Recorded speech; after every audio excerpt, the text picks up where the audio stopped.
Hello, gamers. Hello. Happy Friday.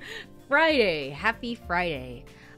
We are back with some more of Never 7, the end of infinity. Let me go ahead and... Actually, I'm in the wrong tab, aren't I? Hold on. Alright, get out of here. And then we're going to go over to game screen.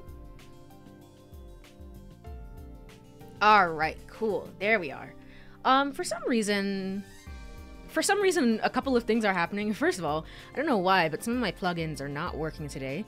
I also know, I think it has to be like some sort of update thing. I also know that, Juno, my Juno bot was a little late to announcing stream today. I'm not sure why. Like 3 minutes into stream, and it was like, oh, okay, you're alive. Hi. So we'll see. I'm hoping for good things this stream. I'm hoping for no issues with the internet. Yippee wahoo. Let's go ahead and continue from where we last left off, which was a sick person and milk. Oh yeah, we are on the second day. I forgot we made it to the second day. I forgot about that. Yes, load data. Alright, I spend the afternoon chit-chatting with Kurumi. Everyone starts coming back about 3 hours after we finish lunch. Alright, cool. Before we get into things, I just wanted to wait for some music before I start recapping what happened last time. As far as I remember, last time, what happened last time? That's a good point. Okay, so we came over here and we met the new character, which was Yuka's middle school friend. I already forget her name. But she's kind of like rich and tsundere-ish. I do remember that. And hello, Black Blue. Hello. Happy Friday. I hope you've been having a good day so far. What else happened? We went to the pool, we snuck into a pool, and then we had a premonition about an earthquake happening, and we called out to people, and we told them about it, and then Okiko was like, that's not true, man. Oh my gosh, stop lying. To be fair, I did go back into the VOD afterwards, and I did check to see, was anything mentioned previously? Because we mentioned the whole, like, a bunch of people came in and for rice dishes, like, later afterwards. But they did mention that a lot of people had come in earlier in the conversation before I brought it up. So, yeah. So he's not wrong, but we didn't specifically say rice dishes. So he's not right either. He's just not he's not correct about that. And then finally, I think Haruka said that she was worried about Kurumi because she was not well to go to the beach. So we checked in on Kurumi, followed her. She was like, I feel self-conscious in a swimsuit, and that was the whole thing. We also learned that her father is apparently a researcher in genetic engineering, which can only go well. That can only go well. But otherwise, it was a pretty normal and tame thing. I was kind of shocked and surprised by that. So I don't know. We'll see. It's the end of the week. It's been great. I know that feeling. Good to hear. But I think that's all for the recap so far, and I think we can just continue into the story and Yuka laughing like a maniac. I didn't know what was going on, but Yuka's burst into laughter, reminding me of an enthusiastic audience member in a TV shopping show. Hey, Yuka, can you tone it down a bit? Oh, my bad. Yuka apologizes while smacking my shoulder. Jeez, what's up with her? Izumi-san is sitting next to me, and I ask her what's going on with Yuka. And she seems to have had too much beer to drink. What are we doing? Yuka, what are we doing here? What's the point of the experiment if you're just gonna be drunk half the time? Izumi-san answers with a slightly troubled look. According to her, Yuka downed more than 10 beers by the poolside. Oh my gosh. Okay. You can handle that much alcohol. And she has that bad of a drinking problem. That's the more important one. I'm quite taken aback. Kurumi-dan, how are you feeling? Good. After resting for a bit, I feel much better now. Maybe it's a social experiment. I assume so. We're supposed to be in the psychology class, right? I think we're all psychology majors, but at what point I thought you were the one who was supposed to be leading the experiment. It's under your last name. Okay, sure. Whatever you say, Yuka. Of course, I'm the only one who knows that this statement is a lie. I keep my promise to stay quiet. Kurumi is currently holding a mug in her right hand, perhaps as a part of her act of recovering from her supposed illness. Inside is some worm milk. Oh, that's great! Just great! Ah! Suddenly, Yuka leans forward and points directly at the mug Kurumi is holding. She was using her index and middle fingers. I just realized something amazing. What? You're Kurumi in this milk. You say it miruku in Japanese. Huh? Kurumi, miruku. One's the reverse of the other, syllable-wise. I guess that's true. Yuka, you're really drunk. Kurumi and miruku. It's a Japanese palindrome.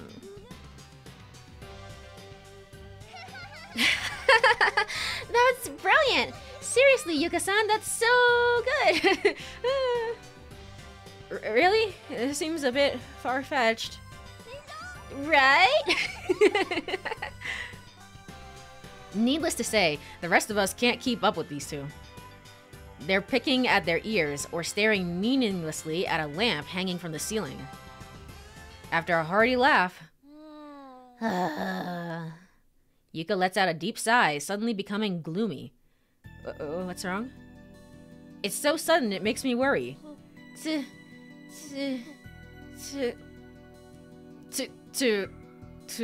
you mean the toilet?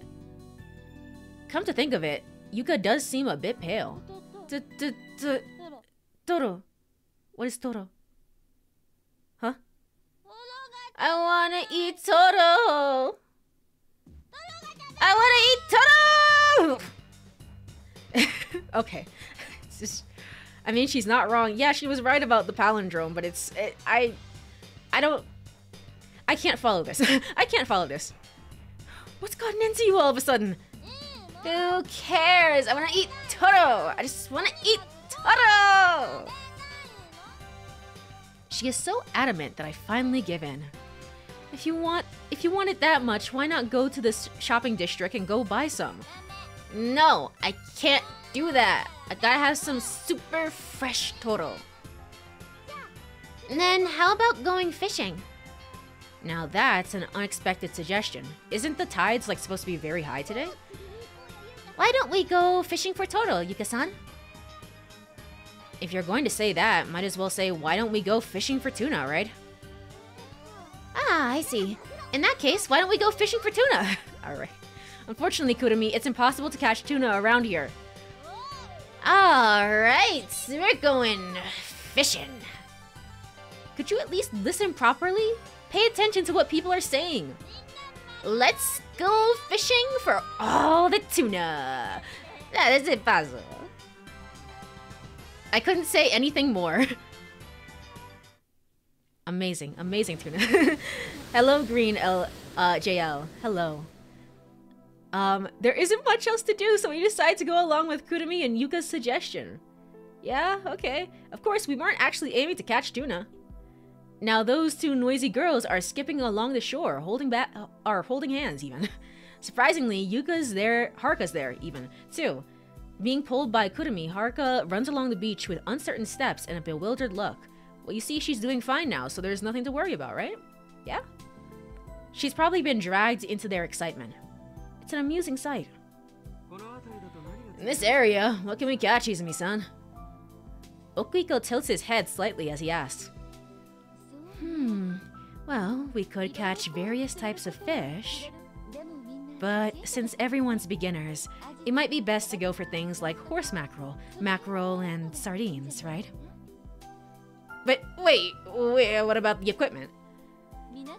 We can get it from the fishing supply shop near the harbor. Well, fishing rods and reels are expensive, so we'll have to rent them. I thought that the tides were high. I mean, I guess we can go fishing when the tides are high. I mean, it's fine. Near the harbor? So we're not fishing here at Tsukiyama? Right, it's impossible to catch fish from the rocky areas around here, but the harbor is safer. Plus, there are a lot more fish there. Huh, you really know a lot about this area. Well, information is also a part of my business toolkit. I see. After finishing her explanation, Izumi-san walked toward the parking lot a short distance from Luna Beach. Following her, we find an old white truck that's been parked there. Okay, it's a vintage model you rarely see anymore.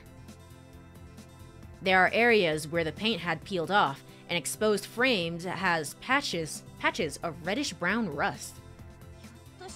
Oh my god, I forgot about you. Hi, Saki. Okay, so this was the girl I was talking about. She's, Yuka's middle school friend. I forgot about her. Are you planning on driving that? Saki's face showed a mix of confusion and concern. Yeah, it's a bit far to walk. Wait, does that mean we have to ride in the back? It's a good chance to really feel the spring breeze. Oh man, it's so... when I was in elementary school, I'm pretty sure this is illegal, so don't do this. I'm pretty sure this is illegal, but when I was in elementary school, I got to ride in the back of a truck. I think you're not supposed to because, you know, it's dangerous and you can fly off. But I got to ride in the back of the truck for like a school event, and it was really nice. It was really fun. It was like me and my older brother, and feeling the breeze is like the best thing ever. Don't try it though. Don't try that. You didn't hear that from me. Saki, I know, I forgot about her. She's a very interesting character, like, in the way that she got introduced. She's actually been surprisingly more chill since the whole pizza incident. So. Izumi-san responds nonchalantly. Saki reluctantly agrees, maybe at her relaxed answer. But that truck, I think the battery's dead, right? I'm not sure why I said this, I just did. It just popped into my head, like things always do, of course. Huh? For a moment, Izumi-san's expression tightens, as if in surprise. Saki and Okuhiko exchange glances with each other. The sound of waves crashing on the beach reverberates heavily through our bodies. I don't think so. It ran fine when I did my deliveries yesterday.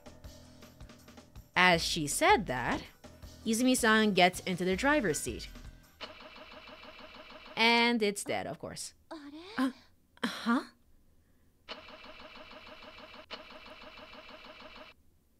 No way.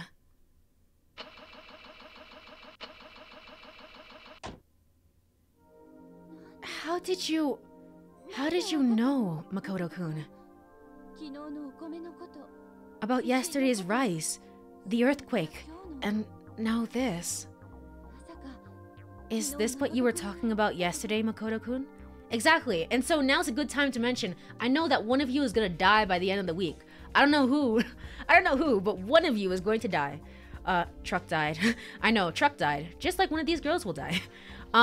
Could you imagine if Makoto used that as like a segue? He's like, by the way, speaking of trucks dying, one of you... that would be insane. Okay, try deflecting things smoothly. Talk about premonitions again. I think that we should bring it up again. Yeah, I don't really understand it myself, but I think that's probably what it is. Which means... Hey, Ishihara, you're not gonna start talking about that silly premonition stuff again, are you? Okuhiko beats me to it, and I find myself at a loss for words. Looking at the condition of the truck, it's obvious you'd think it wouldn't run. Shut up, Okuhiko. Shut up. Come on, believe me for once. I know, like, I don't know, he seems very hostile to me. for some reason. I'm not sure, like, I don't know, maybe he knows something that I don't, or maybe he just doesn't like me. That's also a possibility. But it's like, man, just give me the benefit of the doubt, man. I promise. I know what I'm talking about. I swear Okihiko is trying to hide something. He knows something and is trying to steer you away from it. Yeah, that's also a possibility. It's like, maybe he's the mastermind that keeps putting us in the time loops. That would be crazy. That would be really crazy. I'm not expecting that at all. But it's like, he knows something. So, I don't know. In fact, I was thinking the same thing as Ishihara. Sorry if it's a bit disrespectful to you, Izumi-san, but this truck doesn't seem to have been well maintained. Okiko says this with such authority, no one dares argue with him. Considering what happened yesterday, now it's probably safer to just stay quiet. However, Izumi-san seems stuck on the object. Why did I say it like that? But for Makoto-kun, it's not just one incident. You too, Izumi-san. Really, this isn't time to stop caring about stuff like... Isn't it time to stop caring about stuff like that? But... Anyway, we do have to walk. If we don't hurry, we might not have another time for fishing, you know? For better or for worse, Okiko seems to believe that it doesn't seem to believe in the premonitions at all. He just said this and starts walking toward the harbor. Hey, Izumi-san. I speak in a quiet voice, so Okihiko won't hear. Let's talk about this some other time, okay? Izumi-san looks as if she's searching for words, but I don't quite wait for her response, and I quickly walk towards the harbor. What is this creepy music? Okay. Alright. Every word that he speaks makes me like him less. Yeah, and it's very interesting because there was that time earlier where the game gave us an option to be like, hey, do you want to cover for Okihiko? And I wonder if he would still be mean to you if you had covered for him. It's like, oh, okay. Some other time.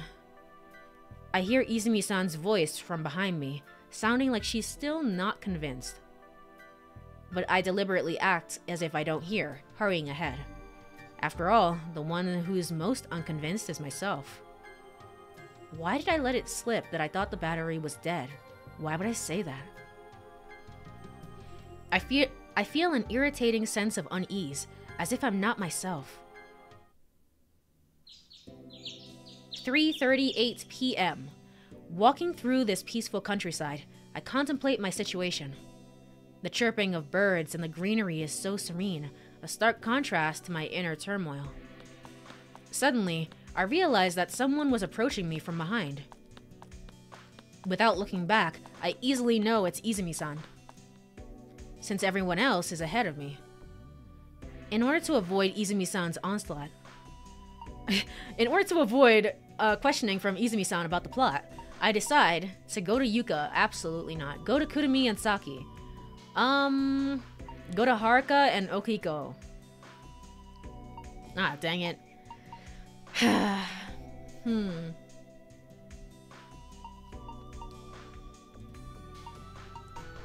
I mean, we're on the Haruka route. Our favorite and least favorite people paired. I know.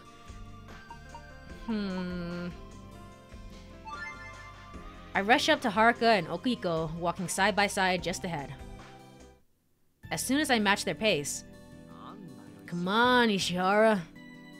Okiko looks very displeased with me. Whatever, man. Well, I was just wondering what you guys were talking about. I say matter-of-factly, trying to ignore his piercing gaze. Then... Fishing. We were talking about fishing. Haruka answering herself is unusual. Yeah, that's right. So, it doesn't concern you, Ishihara. Aren't we all going fishing? It obviously concerns me. Really? It doesn't concern me? Even though I'm going fishing with you. But you're just being dragged along, right? You don't really want to go. Well, not exactly. I got caught up in Yuka's enthusiasm, so I had no choice. Right? If that's the case, just head on back to where you were. Haruka-chan and I are all for going fishing. Having a negative person can kill the excitement in the conversation. I wanted to say, really, even without me, it didn't seem like your conversation was that exciting. But whatever, forget it.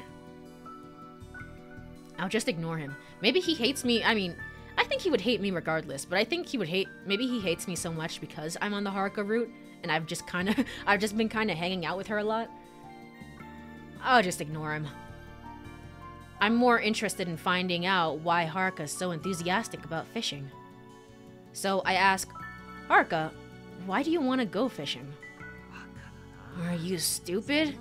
You don't even understand that? Okuiko responds with a scornful look.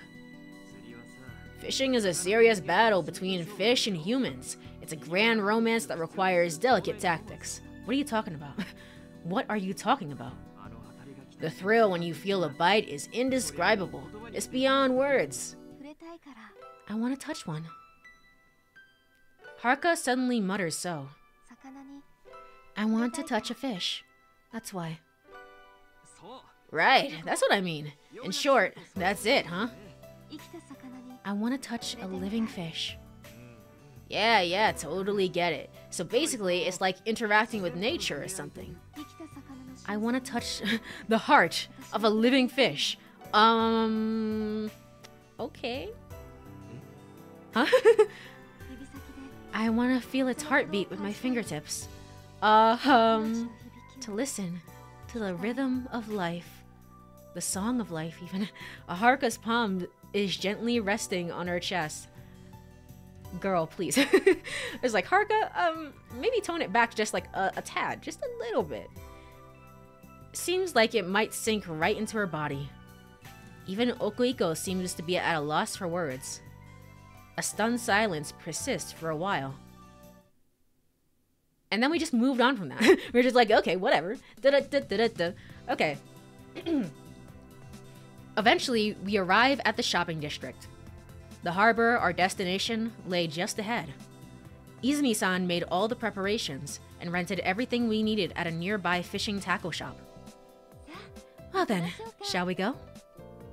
Izumi-san says as she hands out the equipment to everyone. Following her cue, everyone starts moving toward the harbor, fiddling curiously with reels and fishing hooks. Naturally, I take my first step, but... Wait a minute. Izumi-san grabs my upper arm, stopping me. Let's talk about earlier in much more detail, okay, Makoto-kun? Then she walks away. Her tone was gentle, but there was an insistent look in her eyes. Okay, I kind of like Izumi now. I kind of like Izumi now just because she seems to be kind of like on it. She's like, hey, let's talk about the plot. Let's just do this. Let's not waste any time. I kind of like that. But we'll see. Her tone was gentle, but there was an insistent look in her eyes. It was so intense, it almost looked threatening. 3:57 p.m.? Hey, Makoto. Then someone else grabs me by the arm, stopping me. When I turn around, was that Yuka? Yeah, it is. Oh no, not her. Gosh. Okay. Maybe I've been avoiding Yuka so much that he's just kind of matching my feelings now. It's just like, oh god, no. Hey, I do hope we can catch a lot of tuna. I say in an oddly high-pitched voice, trying to shake Yuka's hand off. Huh? Tuna? What's that? Yuka furrows her brow at me. I look closer at her. As I look closer at her, I realize her cheeks no longer have that reddish hue that I had seen moments ago. Okay, well, she's sober now. Or rather, she seems paler than usual. It seems like she's sobered up, and she has no clue that we're going fishing now. Are you gonna be okay on a boat? Cause that would probably suck a little bit. More importantly, Makoto. She squeezes my arm more tightly. Maybe we shouldn't go fishing.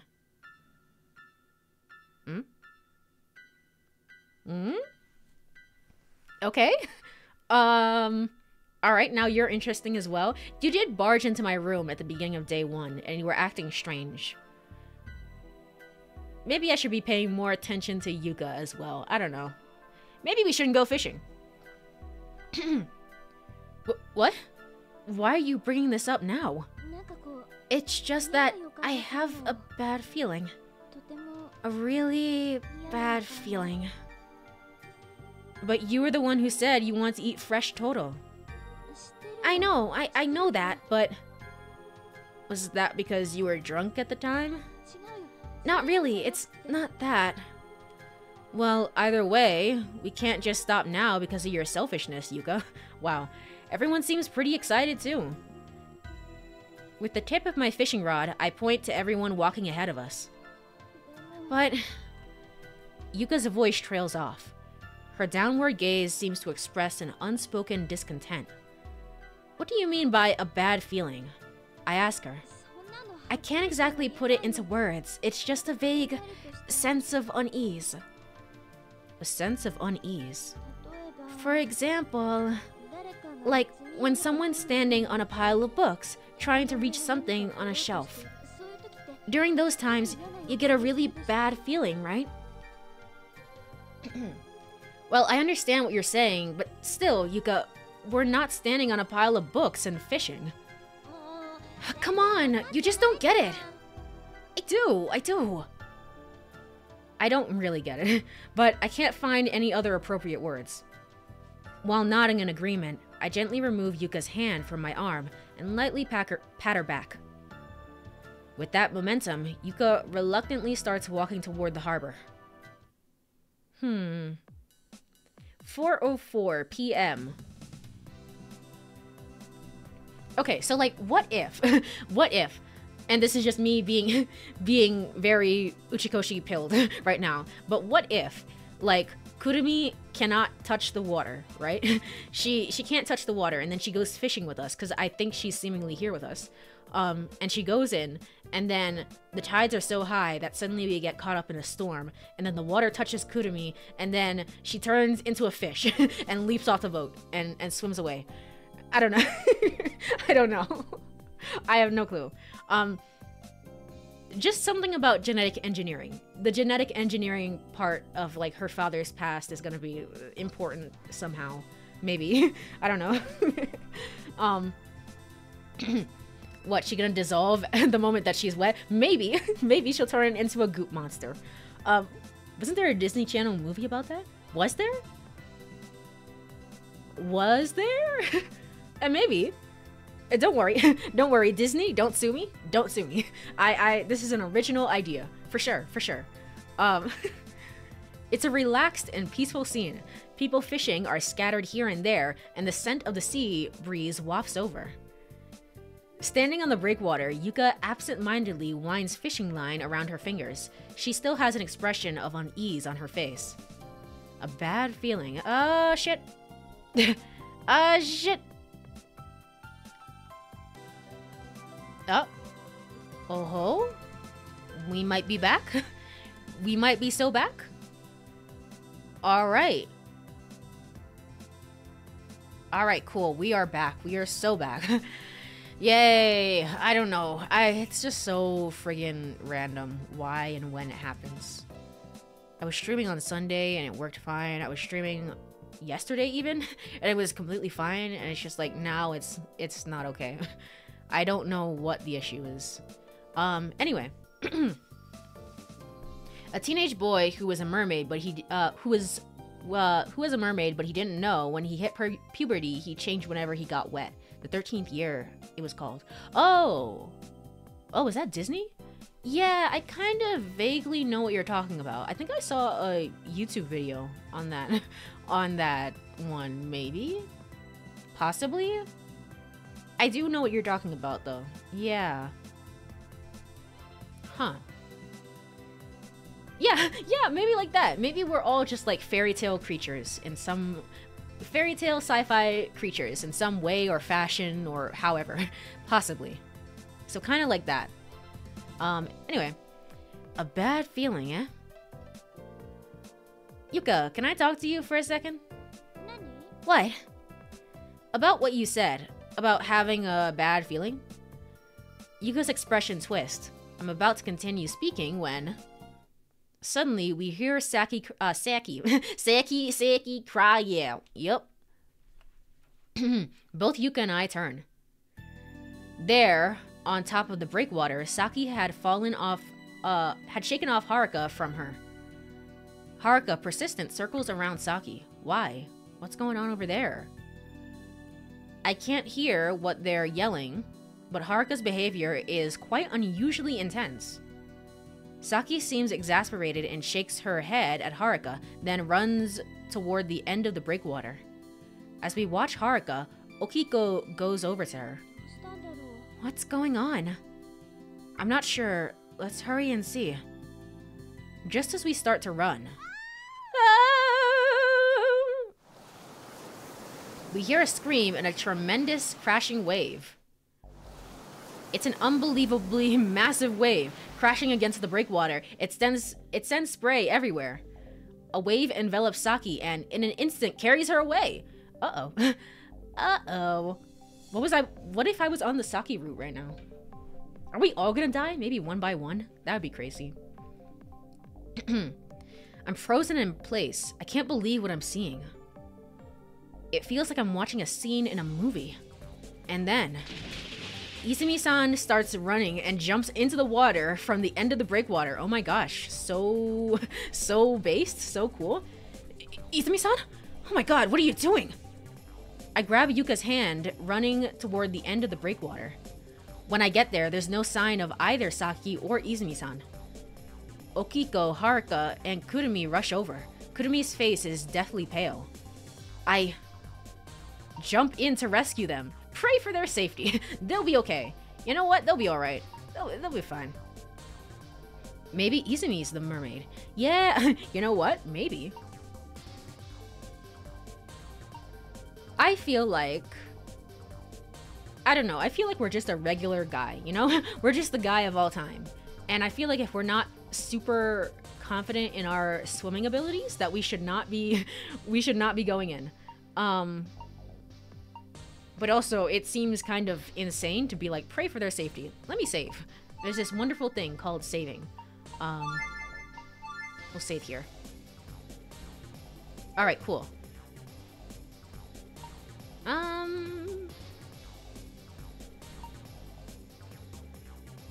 You're just kind of getting points with different people. So... Godspeed, Izumi-san. I think you can do it. Saki, Izumi, please be safe. I prayed for the safety of the two. The waves swirl, we stay silent. We couldn't move. I felt like if we spoke or even moved a little, everything would end. Maybe we were trying to stop time together. The waves slowly receded, and we can see Izumi-san and Saki's heads floating between the two breakers. Time starts flowing again all at once. Big sis! Saki! Only Izumi was desperately swimming, holding on to Saki, who seemed to have passed out. A big wave surges, washing them up to the breakwater. We rush over to the edge of the water to help. Saki's face is deathly pale. Her expression has a strangely unsettling beauty. Perhaps because of that, we were so stunned we could barely move. Izumi-san, drenched, bravely stands. Okiko was the closest, so she has to take Saki, then climbs up the breakwater even. Just watch her for a second. I'll go call for help. Me too.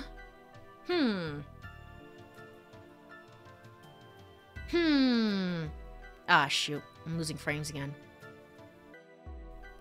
Alright, it says we're back. It says that we're back. Xfinity being very mean today, indeed.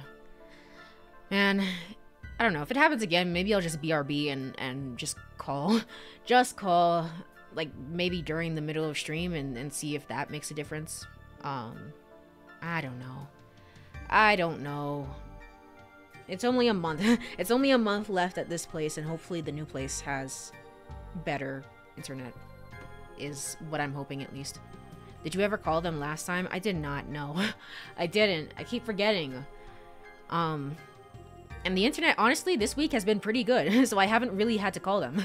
It's just kind of like, oh, okay. When the internet is good, I don't really think about it that much. Alright. Well, continuing. I was thinking that I do kind of like Izumi, honestly. Kind of like her. So in that case, it says we're back again. Yippee, wahoo. I'm gonna have to go through and edit this one. I'm just gonna have to go through because I don't like the downtime and the waiting periods of like when I put things on YouTube, and I don't like the downtime of like, oh, waiting for the internet and stuff like that. I was thinking that I kind of like Izumi-san, so let's go back and maybe help her. I don't know if it's gonna be the best thing to do, but I'm kind of feeling that. I'm kind of feeling like helping Izumi a little bit. Jump in to rescue them. I decide to jump into the water to try and rescue them. I stare at the raging sea. Makoto! Don't even think about it! Yuko realizes what I'm about to do, and she's shocked. No, Makoto! Don't do it! You'll end up drowning too! Then what should we do? Just stand here and watch? But...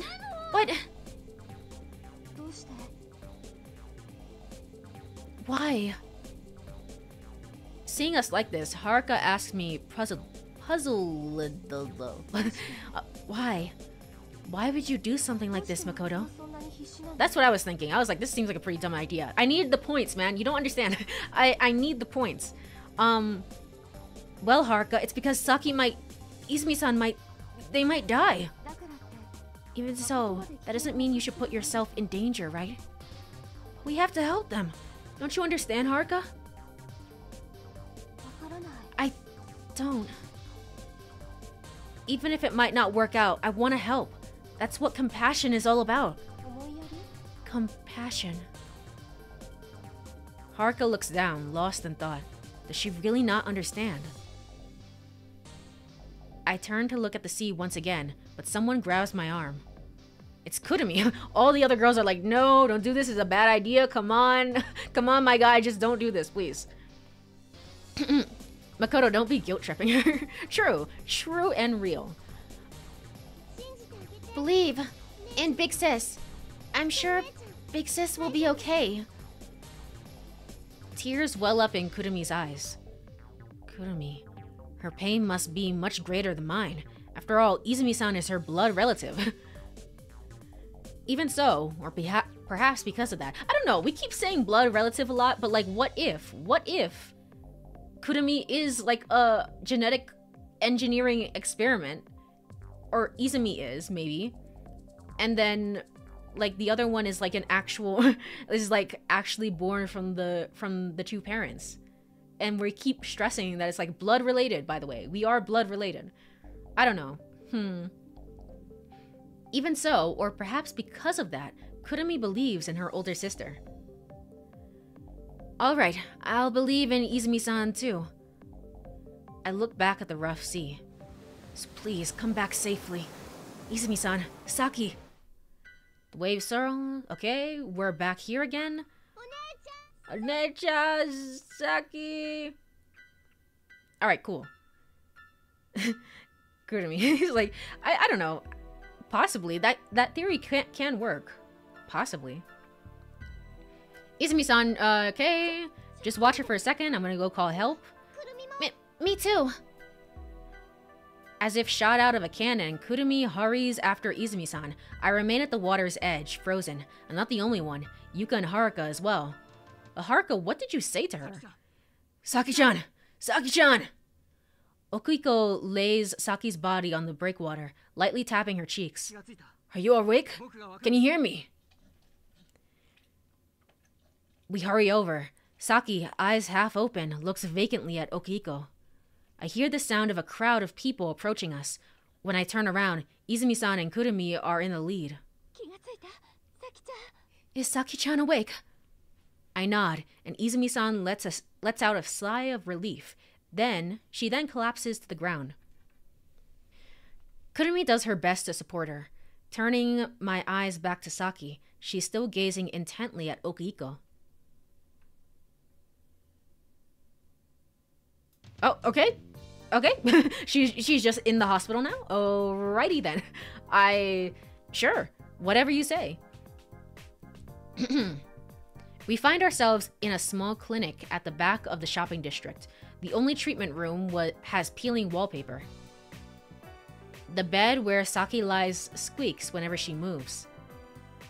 She doesn't have any external injuries and is fully conscious, but we had her checked by a doctor just to be safe.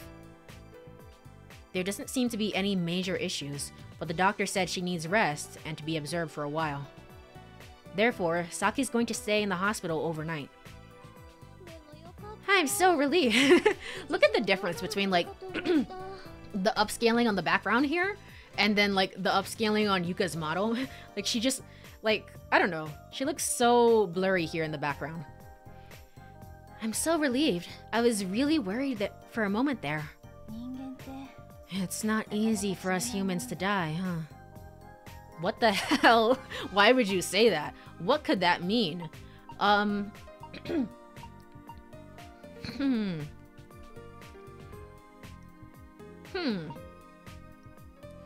So what, are you saying that you fell into the water purposely? Or you got caught by the water purposely? Or like, just because the water got you is like, I wouldn't have mind dying there? What the hell?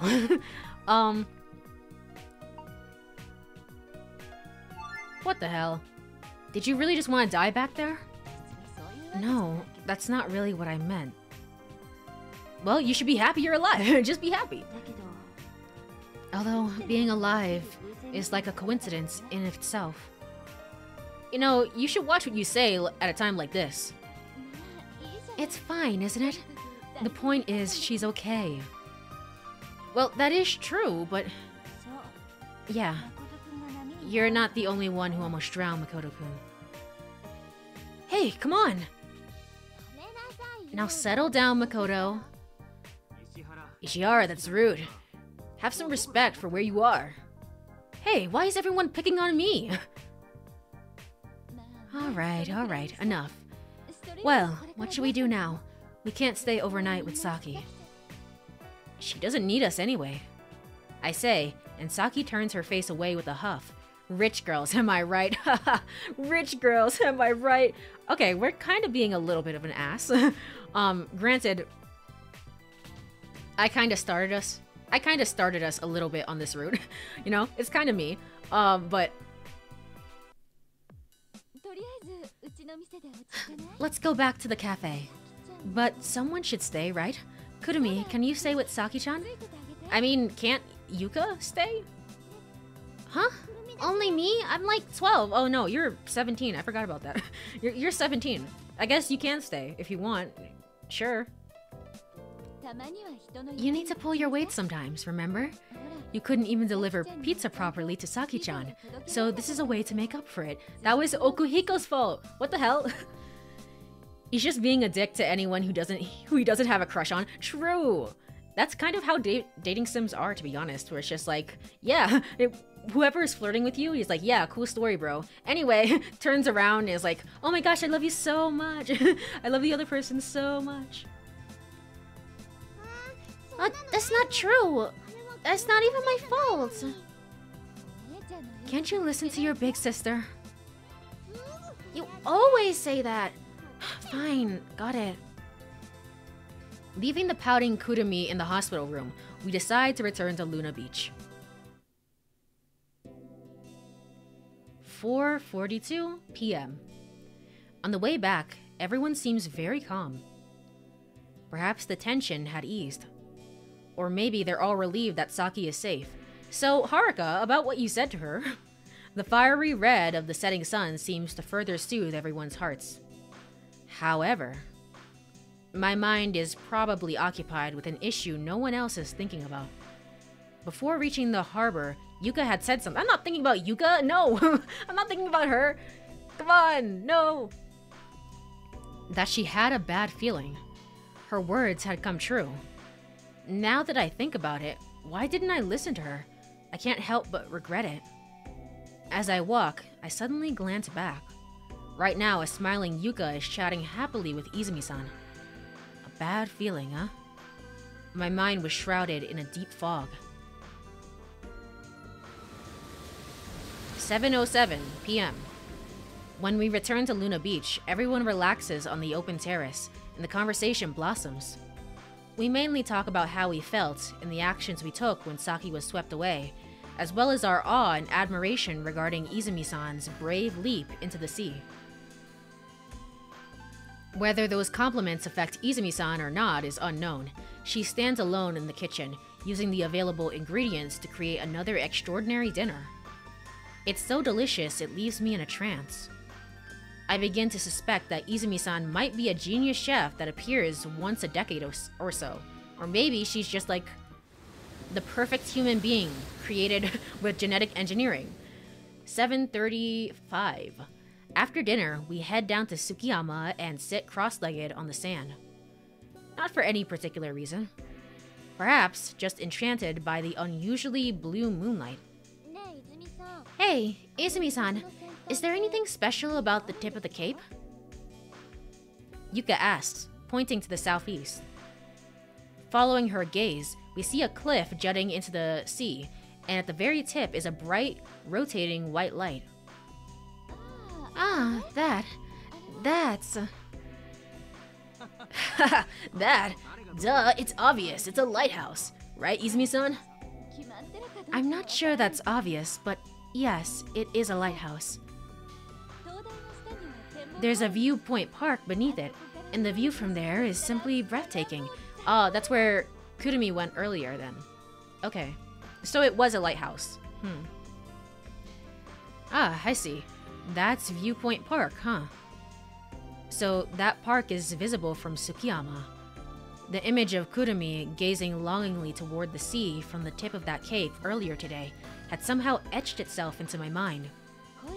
Confess your feelings at the cape of affection and consummate them in the inlet of love. At the inlet of love, even. Huh? What's that? What is that? It's an old local legend around here. It sounds like the Three Houses thing, where it's like if you confess your feelings at the tower during the dance, everything will be fine. They say that if you confess your feelings to your crush under that lighthouse, your love will come true. Wow. And then, the couples who achieve their love at the cape will go to the nearby inlet, Himegahama, to consummate it. Consummate their love? Yeah, the name Himegahama means a beach for secrets, or so they say. Secrets? Yeah, secrets. As Izumi-san mentions this, she blushes bright red. Come on, Haruka-chan, don't ask so much about it. Huh? What are you talking about? What are you talking about? Haruka looks puzzled, her head slightly tilted. But Izumi-san, from what I saw on that map, I think there's another cape nearby, right? Huh? Yeah, you mean the cape that's farther west than Viewpoint Park. Yeah, that's the one. So anyway, I was just thinking, right? Maybe when they talk about the Cape of Affection, it could be referring to that other cape. Why would you think that? Well, you see, there's a Torii Gate symbol marked at the tip of that other cape on the map. Which means that there's a shrine there, right, Izumi-san? Yes. For some reason, Izumi-san's tone has become a little awkward. I personally think confessing in front of a shrine might bring even more blessings than doing so under a lighthouse. That makes sense. Everyone looks at Izumi-san. What's the deal? Are you like a billion years old? You're like a billion years old mermaid. We wait for her to answer. Then, finally... No. Shaking her head lightly to the side, she continues. Confessing one's love there is impossible. Because that shrine... You see, even the locals avoid going to that shrine. It's a forbidden place with a dark history. With that, lit by the pale moonlight, Izumi-san begins to speak slowly and quietly. That place... Its official name is Shikinomori Shrine, but according to one theory, it used to be called Grove of Demons. In other words, That shrine was built to worship the demon god, they say. Or so they say. Izumi-san continues to explain, drawing the kanji for Shikinomori and Grove of Demons in the sand.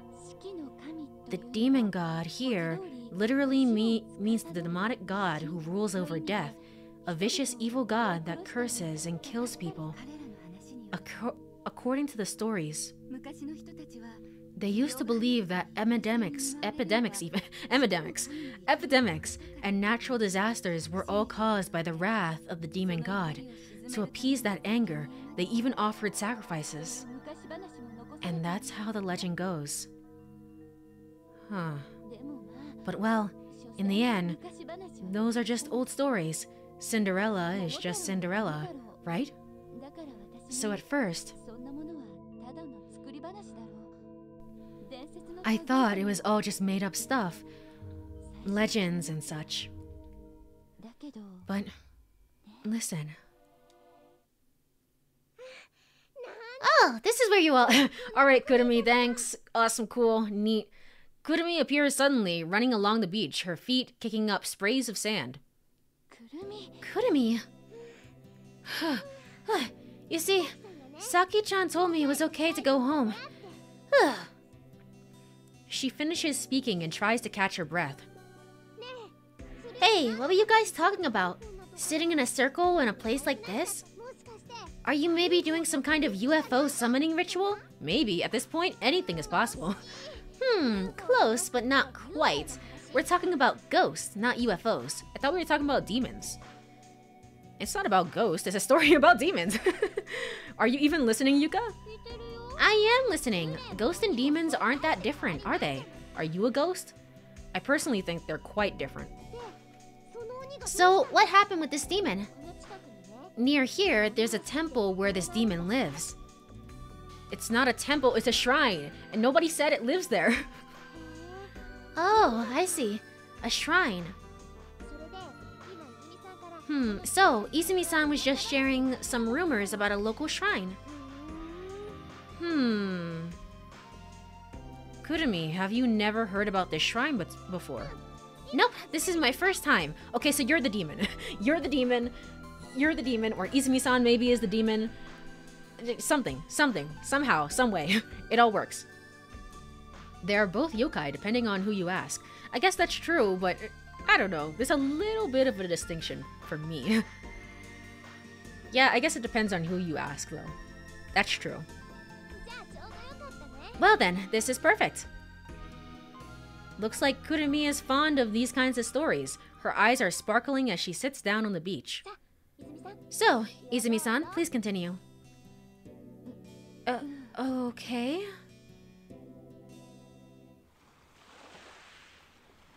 But for some reason, Izumi-san doesn't say anything because she's afraid that Kurumi's memories will return. She remains silent and still, looking down at a single spot on the sandy beach.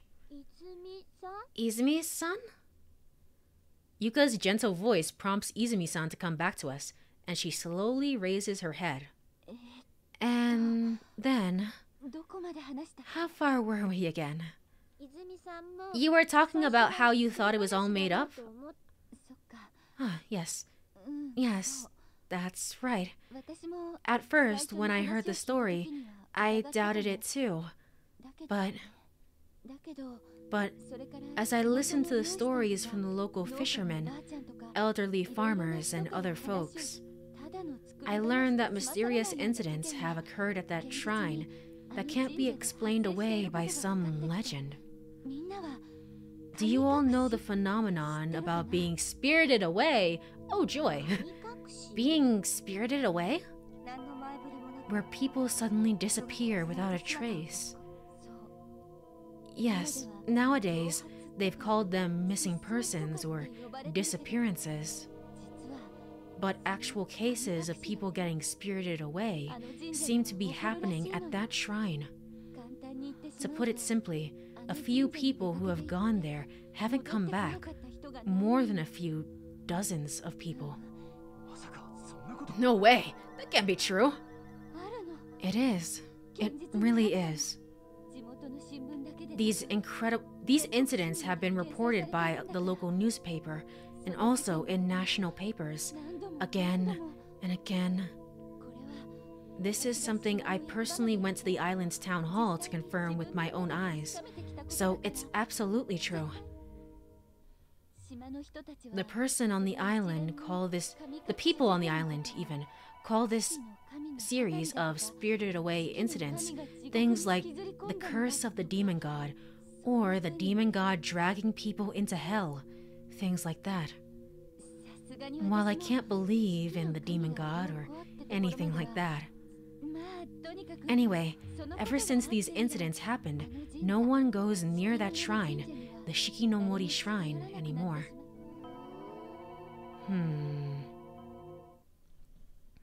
The cold night breeze carries the sound of the ocean. Every few seconds, the lighthouse's lights pass through the navy blue darkness, as if turning the pages of a book. The unending sounds of waves echo heavily. Hey, everyone! Why don't we go on a mystery tour now? Why don't we just go there and get spirited away? What's the worst that can happen? Suddenly, Kurumi breaks the silence with her question. A mystery tour? Yeah, I want to go see it. The Shikinomori Shrine. I want to see if the rumors are true. Don't you guys? Doesn't it sound really interesting? And then... No, absolutely not. Izumi-san cautions, her expression unusually serious. I mean, again, Uchikoshi game, like anything is possible, like this could all be true. In real life, if this were to happen to me, I would be on Izumi's side right now, because I'd be like, okay, well, there's probably like a serial axe murderer up there, and that's why people are going missing. Let's not tempt fate here, all right? Either Kurumi is completely oblivious, or she's luring you all into a trap.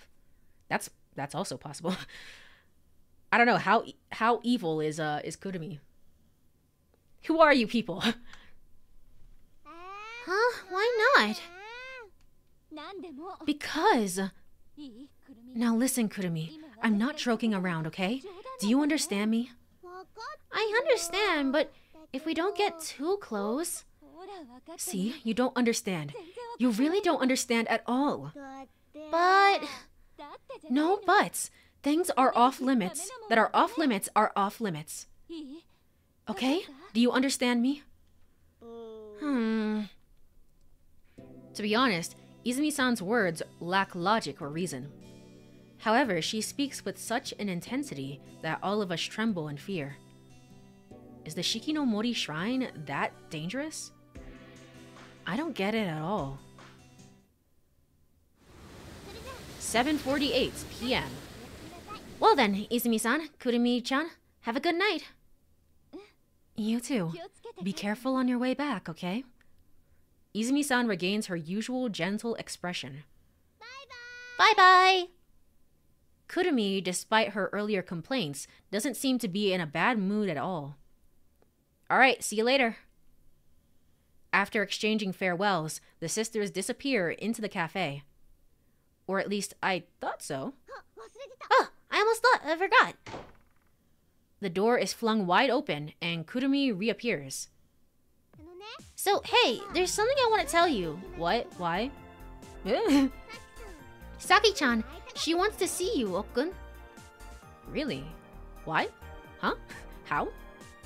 Okun? Okun? Okun? Oh, this is Okun.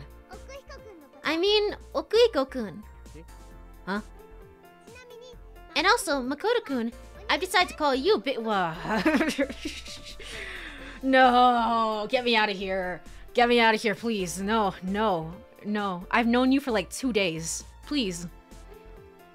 And also, Makoto-kun, I've decided to call you Big Bro. Big Bro. Big Bro? Big Bro. Big Bro? Big Bro? Huh? Why do you have to call me Big Bro, Kurumi? Cause I don't have a big brother. That's no reason to call That's no reason to call me that. We on the Emoto route. Oh god, please no. Please no. Listen, Kurumi, I spoke to you once. please. Just because you don't have a big brother doesn't mean you can call me big bro, right? Sure I can. Someone who doesn't have a big brother can call someone who's like a big brother big bro. Someone who's like a big brother? Me? Yeah, to me, you're the most big bro-like person there is. Got it? Got it. I say before I can stop myself. For some reason, being repeatedly called big bro makes me feel like a real big brother. It's strange. Are you an only child? Is this some form of suggestion effect? But enough about that. More importantly, Okun, did you hear what I told you? What? What I said just now. Saki-san said she wanted to see you. That. Huh? Saki-chan wants to see me? That's right. You, Okun. Is that gonna be related to what Haruka had asked her about? Or is that more just like, you were the one holding me when I woke up from, you know, passing out? Or something like that? I don't know. Something is going on behind the scenes. We start walking toward the lodge. Hey, Ishihara. What? You're going too, right? No? Where? That's obvious, isn't it? To visit Saki. Why me? She said she wanted to see you. But I can't deny that I'm worried about her. Now what to do? Oh, choices. Don't go, tag along. I'm gonna be honest, I think if I go... I don't know, it depends. I think if I go, that she's gonna start to, like, not say what she wanted to say, really. I don't know, I'm just not gonna go. But before I do that, let me save. A sleazy MO. Common route. Yeah, I'm not gonna go. It's none of my business, right? If you're going, go by yourself. Damn, you're cold, bro. You're the one Saki's into, isn't she? No? Oh, that was me. That was me speaking, yeah? Yeah, okay. We're saying that you're the, yeah, Saki is into you, which I kind of agree. Maybe, possibly. I'm not good with that kind of stuff. If you're not good, then the rest of us guys are screwed. I speak sarcastically, leaving him behind. 9:38 p.m. Back at the lodge, I get out of the bath and unable to stop thinking about Saki, I decide to invite Haruka to my room to ask her directly. Yay! Yes! This is what I wanted to hear.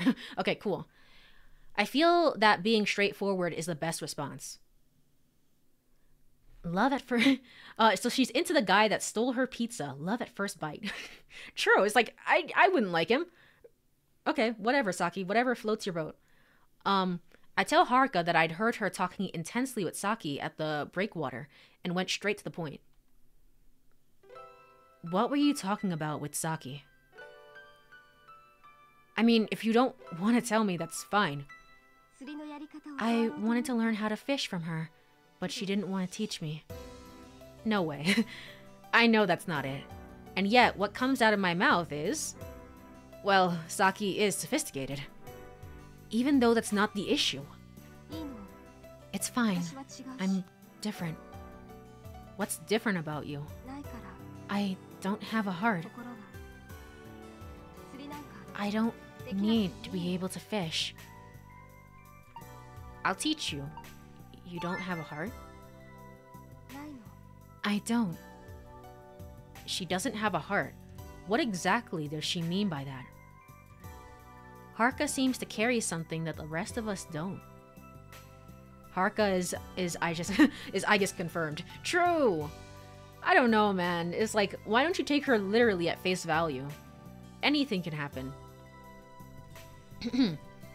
She's never opened up to us. Is it because, as she says, she doesn't have a heart? If that's the case, then... I'll teach you. Huh? How to fish. Haruka, you want to learn, right?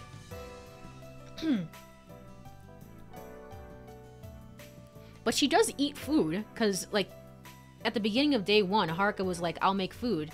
And, I mean, no, Yuka was like, I'll make food. And Haruka was like, yay, yippee.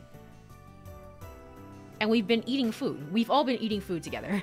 We've all been eating food. We've all seen each other eat food. That's not the issue here. She nods. Will you really teach me? This time, I nod. Upon reflection, I realize that I've never really tried to understand Haruka before. If she wants to learn how to fish, then why not spend time with her and teach her properly? Understanding Haruka and her feelings should be my priority. To understand the emotional depths of a person who says they have no heart. I can ask about Saki later. That's what I think. That's what I think, but then I don't? Let's go fishing together tomorrow. Okay? Promise? A promise. That's right, a promise. How can you make something like a promise? Huh? Tomorrow can't be predicted, right? I mean, we've been in this time loop for like 1 billion years, so I kinda can. Tomorrow, we'll go no matter what. Because it's something we've decided. Why can that be decided? Because I trust you, Haruka. Trust me. Haruka, you trust me too. I trust you too. That's right. If we can't trust each other like that, we can't make a promise. Trust each other. Yeah. Now you and I trust each other. For sure. Make sure you don't forget our promise tomorrow.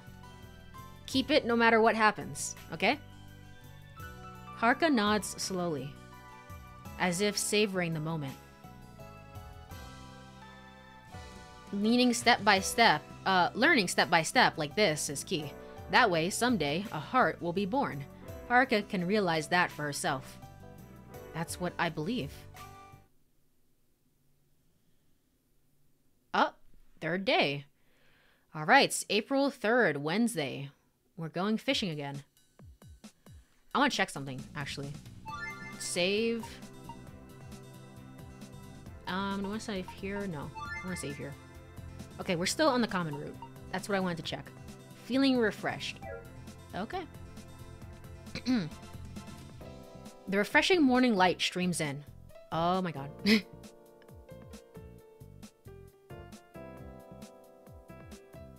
Okay, we're back. We are back. Alright. The refreshing morning light streams in. I don't feel groggy like I normally do in the morning. I can't help but be curious about Haruka's actions. Would she really keep the promise she made yesterday, despite saying that we couldn't predict tomorrow? Yuka and Kurumi are already in the living room, placing plates of toast on the table. Why is Kurumi here? Morning. Ah, Makoto. Good morning. Hey, big bro. Man, I hate it here. Oh, looks like I can have something decent for breakfast today. What's that supposed to mean? Nothing. Rather, what's this about? Big sis made it. After all, we sisters have to watch out for each other, right? You speak so confidently. It's fine. Come on, let's eat quickly and go. Huh? Go? Go where? To play tennis, of course. Oh no, I have a promise. I can't be doing that. Oh, I forgot to mention this, but that's the plan for today. Well, actually, What now? It's your leader's orders. Did Haruka say she'll go? What? Why that sudden scary look? Haruka-san hasn't woken up yet. Neither has Okun. I see. I'm already hungry. Shall we start eating first? Right, let's dig in. Yeah, thanks for the meal. We start eating our toast. I couldn't taste anything at all. It was like I was preoccupied with thoughts of Haruka. Around the time we finished eating, Haruka almost runs into the living room. Okuiko rushes in after her. What promise? What did you promise? Today, I'm going fishing. Fishing? That's fine. I'll teach you. Let's go together, okay? Wait a moment. Today's plan was for tennis. Huh. Tennis. Haruka! Today, that was a voice crack. Haruka, today you won't get away with saying I'll pass. It's an order from your team leader. Haruka looks puzzled, glances at me. That's right, Haruka-chan. Let's play some tennis. Fishing sounds kinda old-fashioned anyway. But I made a promise. It's fine, you can cancel that promise. I need to keep it. Keeping promises is about trusting each other. Haruka, I must keep that promise. Haruka-san, who did you make the promise with? Okay, let me go over to game screen.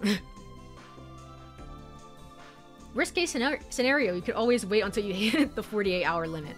Is that the limit for Twitch when you have to go offline? Oh man, I don't think I could stream for 48 hours. All right, we're back. Everything's okay. No drop frames. We're looking good. Let's continue. Let's continue. So that's what's going on. Sorry, Yuka, but we're gonna ignore the leader's orders. It's alright, I guess. It's not like I have any real authority anyway. What do you do then? I don't understand. What? Huh? Okay, whatever you say. Yeah, at 48 hours it forces you to restart the stream. I see. Okay. Well, that makes sense. Hold on a sec, Yuka-chan. You can't just let them go so easily. Ishihara, man, don't you understand? Seminars are about teamwork. You don't care about this seminar. Shut up. I really don't want to hear that from you, Okiko. What did you just say? I try to leave the living room. Haruka comes up to me. Okiko follows.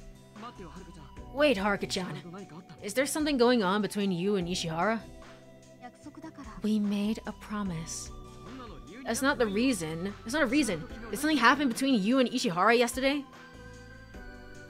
Not yesterday, but we went to the... Not yesterday necessarily, but we did go to the beach. Yeah, we went to the beach on the first day together, alone. Alone together, even. So that happened. And I mean, last night we did talk to her. It was like, hey, I'll make this promise, but... I don't want to talk to you about it. Why not? Because it's between me and Makoto. It's none of your business. Haruka-chan! Just then, Saki, carrying a basket, enters.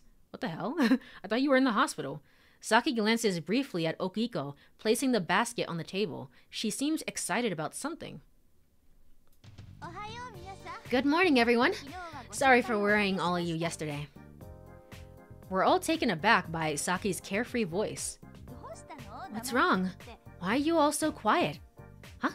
Me? I was discharged. It was just for one night, right? I suppose. Something is very, very weird about this story. Like, the vibes are just kind of strange. I do wonder why he's so hung up on Haruka. It feels more like just a college crush. It could be, or he might just, I don't know. It might genuinely just be a college crush. Or maybe he's the son of the professor who made Haruka in the laboratory because she's a robot. Everything comes back to crazy theories. I don't know. To me, it's more of a college crush, but we'll... And he's just kind of being persistent about it. Thank you, Juno. Thank you. Oh, and there's my alarm even. Oh man, everything's happening at once. All right, cool. Yeah, I don't know. It just seems like he more so has a pushy personality, and that's kind of what it is. But we'll see. We will see. Ah, Saki, it's not about that. Huh? What? Then what's wrong? I mean, it's not you, Saki, but...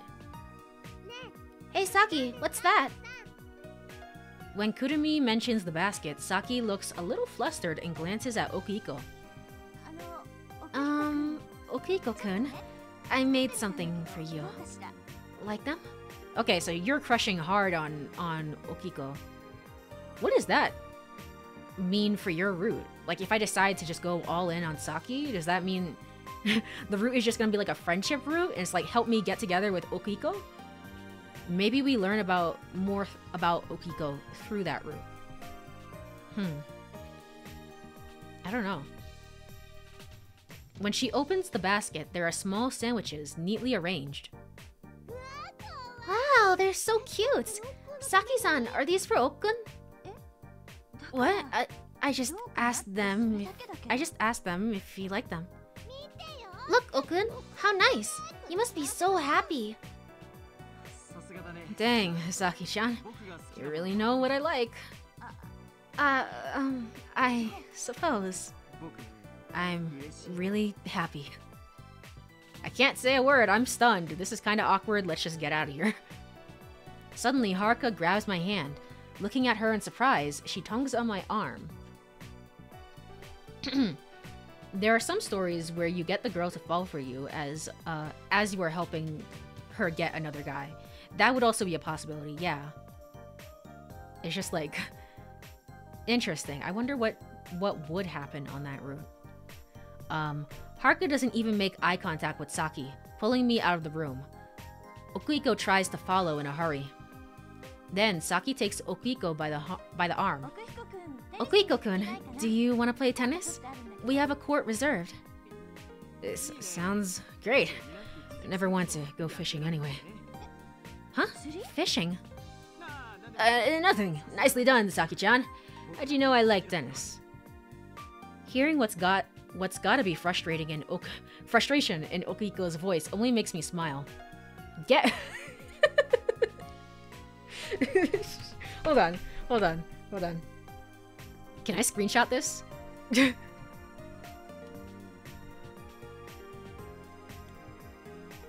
There we go.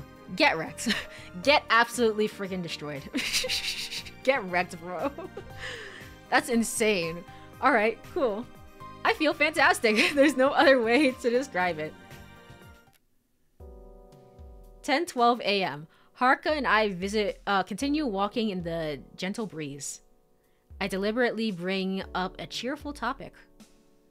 There's almost no reaction from Haruka. It doesn't seem like she's not interested, but rather that she doesn't understand. Suddenly, Haruka grabs my arm.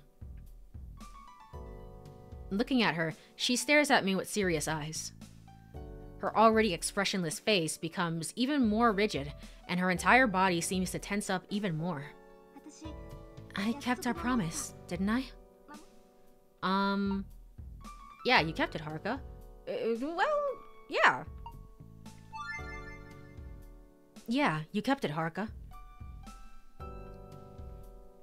I try to answer with as nice of a smile as I can muster. Okay. Haruka nods. The stiffness in her expression eases a little. I'd even say she looks kinda happy. Perhaps because of my response, Haruka relaxes her shoulders. Then, as if she had suddenly realized something, she lets go of my arm and looks down. I see. Haruka is just a child. She doesn't know anything, and is just taking her first steps. Thinking that way makes her seem cute. At that moment, our eyes meet. I'm captivated by the beauty of her serious expression. It's a mysterious feeling that makes me slightly dizzy. 11:02 a.m. When we reach the breakwater, I start preparing the fishing gear. Haruka absent-mindedly munches on some bread she bought at a store on the way here. She seems bored.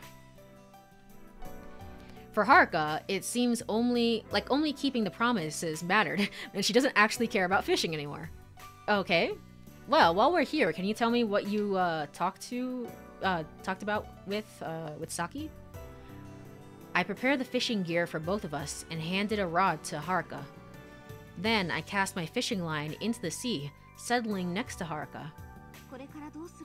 What do we do now? We wait for the opponent to bite. The opponent? I mean the fish. I see. We wait. When that bobber sinks, the battle begins. The battle? Yes, because the fish is the opponent? I don't understand. Huh? I don't have a heart, so maybe I don't understand. Don't blame everything on that. Haruka, you kept your promise with me, right? Even without a heart. Haruka! Haruka's bobber has sunk into the water. A great force pulls at her line. Haruka reflexively yanks on the rod with all her might. It seems like the opponent's a lightweight, and she easily reels it in. Excitedly, I take the fish off the hook, showing it to Haruka. Thinking she's going to hold it, she takes the fish and swiftly releases it. Why? I thought you said you wanted to feel the heart or something. Huh? Hey, why'd you do that? Because I don't have a heart. What are you talking about? Letting it go means you want to help it, right? No, it's because I don't have a heart that I let it go. I mean, that's because humans have hearts. They take things from each other, right? Huh? Because humans have hearts, they kill each other, right? Okay, well, this is a very interesting conversation. Izumi-san, are you still available? Are you still available to talk today? Slaughter envelops the world because humans have hearts, right? I mean, that is true in a twisted sense. Yeah, she's not wrong. She's not wrong, but it is very much like a... almost like a... Aegis. It is just very much Aegis. Sense of, like, thinking about things. And it's like, I have no words. I have no words. I don't know. I don't know. That's not true. That's not true, Haruka. I protest. It's not like I have a clear answer, though. If she were to ask me why, I wouldn't be able to tell her. Looks like what she said is right. But I don't want Haruka to believe that. I don't want Haruka to believe that one vile part of humanity represents the entirety. I want to raise her right. What do you, Alright, this is like... I wasn't gonna say anything about it, because it's like, to each their own, but this is kind of the third time that it's come up. Where it's like this child comparison thing, and it's like, I wish you wouldn't do that. I wish we wouldn't talk that way. Okay, now this is getting weird. Yeah, it's like, I wish we just kind of... It's not about teaching her, it's about the memories that you make and, like, the experiences that you have, you know? It's true, Haruka's perspective isn't entirely wrong. However, that's merely one aspect of human nature. Why? She asked the dreaded question. I try to think of something that will satisfy her. Yet nothing comes to mind. Haruka just stares at me, waiting for my words. At the beginning, humans didn't think about killing each other. They tried to love each other. Whoa, what? What am I saying? I'm sure a long time ago, people lived peacefully and loved each other. It depends on where and, like, it depends on what, you know, what specifically you're talking about, but sure. Loved each other. Yeah, loved each other. Like they were in a dream. What kind of pretentious shit am I spouting off? Why do I start sounding like a preachy teacher whenever I'm around Haruka? How long ago, I wonder? Well, that's... Have you ever read The Tale of the Bamboo Cutter? Well, once through. I'm lying. I haven't, but it's Kaguya Hime, right? For now, I know the story. You know, Kaguya Hime, she would give impossible tasks to her suitors and make them compete, right? Yeah, that's right. What was it? Like bringing her treasures from the ends of the earth or the tops of the mountains? Burning cloth that can't be burned. Something stuck in a dragon's eye. What was it? Well, that stuff doesn't really matter. Oh, it doesn't? How disappointing. I tried so hard to remember. Just like that, Humans have been competing since ancient times. The past you were talking about, Makoto, it's much, much farther back than this story, right? It feels so distant, so far away. Well, it's just that, you know, the suitors loved Kaguya Hime, and so they ended up competing. And also, Kaguya Hime might have loved the suitors too, and that's why she tested them. It happens, you know? It happens. People compete and test each other because they love each other. That's probably how they try and make sure of the other's feelings. Make sure of their feelings. Haruka ponders this. Whether in a good or bad way, Haruka probably can't understand those kinds of emotions. I feel a strange mixture of happiness and loneliness. For example, like a father with a teenage daughter, that kind of feeling. Just then, the fishing line in Haruka's hand suddenly twitches and starts to flow out into the sea. Look, Haruka, you got another bite. Don't just stand there. Haruka hastily takes firm hold of the fishing rod. Resisting Haruka's strong pull, her underwater adversary darts left and right. I move behind Haruka and help her pull it in, our hands overlapping completely. It feels like a smooth, flowing motion. Haruka's completely absorbed in reeling in the fish. I'm like her father, huh? I guess that's probably how I feel. Though, I want her to grow up healthy. I want her to remain innocent about matters of love and relationships. Just like how she is now. Haruka's earnest expression seems to sparkle in my eyes, and I feel a strong urge to protect her. I mean... well, I don't know. I was gonna be like, maybe they're just, you know, maybe there is no, like, romance in this route, in a sense. Like, maybe it is, I don't know. Maybe they're just kind of going with a different type of love. However, there was that one time when we were riding the bike and, like, her boobs pressed up against us and we had to make a comment about that. I feel like we wouldn't have really said anything if that was kind of the vibe they were going for. So, I don't know. And so, while we are absorbed in fishing, the sky slowly starts to get dark. We did go to Luna Beach for lunch break, however, but there was no catch from our day of fishing. Haruka had released everything she had caught. But it looks like she really enjoyed the experience. She'd had a line in the water ever since noon. I think about asking her about Saki. About Saki. The fishing thing. That was a lie, right? Yes. What exactly happened? What did you say to Saki? If I tell you, you have to answer honestly, okay? Okay? Okay, deal. Haruka reels in the fishing line and looks at me. Have you ever kissed someone? What? What's kissing? Wait a minute. Did you really ask Saki about something like that? Yeah. I'd asked her if she ever kissed someone. And she got really, really flustered about that? I mean, fair. Fair and valid. You've only known her for like 2 days. But still. This must be another lie. From the way they were both acting back then. There's no way they were talking about this. But what I say is... is there a right answer here? Let me save. Let me save.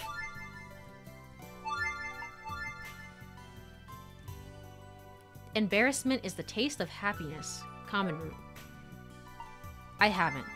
Let's say that. I haven't. What am I saying? Why did I even answer that way? I see. Haruka looks disappointed as she looks down. What does Haruka really want to know? Makoto, would you like to kiss someone? Haruka?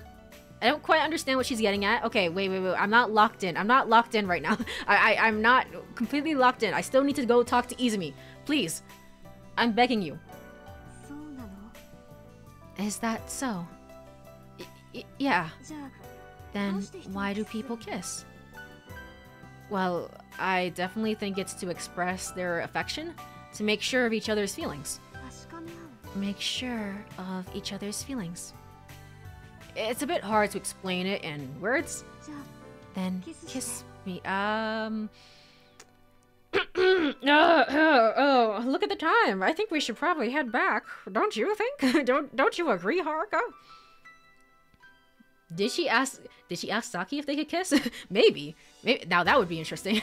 Maybe that's why she got so flustered. It's like, wait a minute. Wait a minute. I don't know if I like girls. What? Kiss me. Haruka's somewhat dazed face is getting closer. She looks like something's possessed her. Oh gosh, my controller is vibrating. My heart is racing. I steal a quick glance at Haruka's face. Well, kissing isn't something you do so lightly. So, you don't feel any affection for me? Listen, let me talk to Izumi and I'll get back to you on that.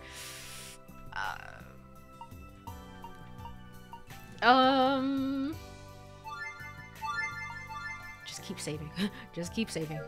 How to answer here? As I struggle to come up with an answer, Haruka's expression darkens. But please don't look sad. Feeling uncomfortable, I decide to grant Haruka's wish. Alright, fine. Close your eyes. As I instruct, Haruka does so. I gaze at her face intently. Nervous, Haruka's cheeks quiver, her small lips shimmer seductively. I gently press my lips against Haruka's forehead. Okay, cool. Just the forehead. It's quick, not long at all. For some reason, I feel embarrassed and pull away quickly. Haruka slowly opens her eyes and looks at me, continues to stare. That was a kiss. Meeting her gaze, Haruka blushes slightly and averts her eyes. I feel strangely conflicted. It was a mix of happiness and... I don't know how to describe it. The sun is setting. We decide to call it a day for fishing. We both seem overly conscious of each other and can't say a word on the way back. Back at the lodge, things feel awkward, so we retreat to our respective rooms. I'm relieved that Yuka and the others haven't returned yet. Alright, back to the normal music. 5:54 p.m. After changing in my room, I throw myself onto the bed. Haruka's face appears vaguely on the ceiling. What do I really think of Haruka? Do I truly see her as a daughter-like figure? Yet, I kissed her. Well, it was just on the forehead. Why didn't I try to go for those alluring lips? Just then, I hear Okiko's voice. Is everyone back? I get up. However, I can only hear his voice. I open the window and see Okiko on the terrace. He's leaning someone against the wall, engaged in an intense conversation. What the hell? I have a bad feeling, and I rush out of the room. Stepping outside, I return my gaze toward the terrace. I see Okiko's back, and the person that's standing there hanging their head on the other side is Haruka. I can't hear the details of their conversation from here. Why did you... Oh, you're just... Dang it! You're just pestering her about that. I thought you were gonna be like, hey, listen, I spoke to Saki, and Saki told me something interesting, and all the plot is happening, you know, sort of behind the scenes. Why did you go fishing with Ishihara? What's so good about him? Makoto is nice to me. Nice? Ishihara? He's just sleazy. There must be some ulterior motive. We trust each other. You wouldn't understand, Okiko. You don't understand Ishihara, Haruka-chan. Makoto and I have nothing to do with you. So he's just a hormonal college boy. I assume so. It's so weird. Why are you still pestering her? Like, it's fine if you don't like Saki. You know, it just happens. But, like, why are you pestering her specifically? And trying to, like, be mean to me in the process. Yes, you do. You do have to do with me. Haruka-chan, I made you in a laboratory. Haruka pushes Okiko away as he gets closer and walks away. Okiko turns and grabs her arm. That's when my eyes meet theirs for the first time. Haruka's face instantly turns red.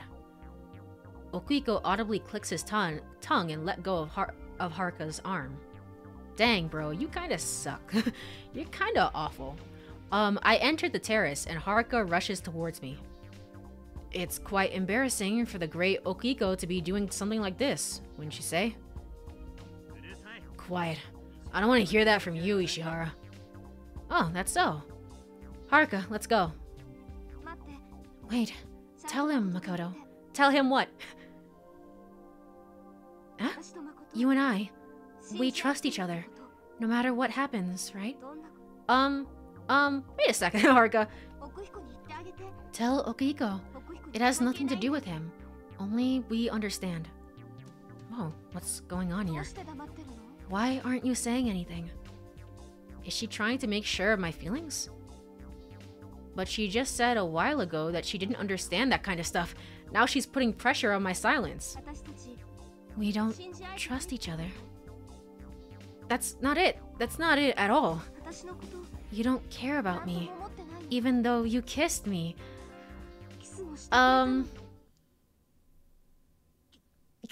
Kissed?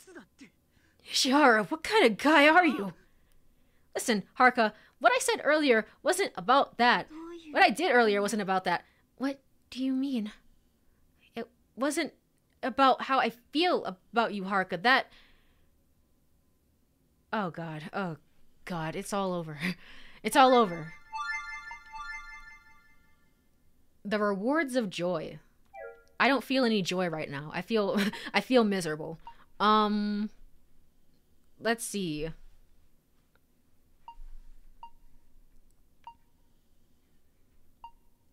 That was because you asked me to kiss you. I can't say that in good faith. That was... Ow!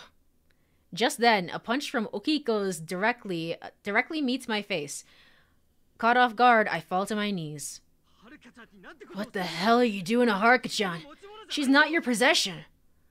I spit and stand up. Okiko grabs Haruka's shoulders. What's so good about this creep, Haruka-chan? I'm different. This is something above trust. I'm in love with you. Don't you understand? Look at me. There's a man here who loves you. Haruka turns away from Okiko, looks at me. Her expression disappears in a flash. I don't understand. I can't feel because I don't have a heart. Haruka-chan. Stop it, Okiko. Haruka is starting to find her heart. Back off. You don't even love Haruka-chan. You're the one fooling around with various girls. What about Saki? You keep leading her on even though you don't have feelings for her. Oh boy, I sure hope that this isn't the type of thing where Saki is actually overhearing this conversation. That would be crazy. That was just me responding to her feelings. Cut the crap. You were pissed about how Haruka was so into our promise. That's why you started seeing Saki. What did you take her for? Saki. I don't like Saki. Huh? She always takes away everything. It's okay, Haruka-chan. Saki-chan has nothing to do with this. I don't care about her. I don't feel anything for her. We hear a small crash. Oh god. Oh god. Oh.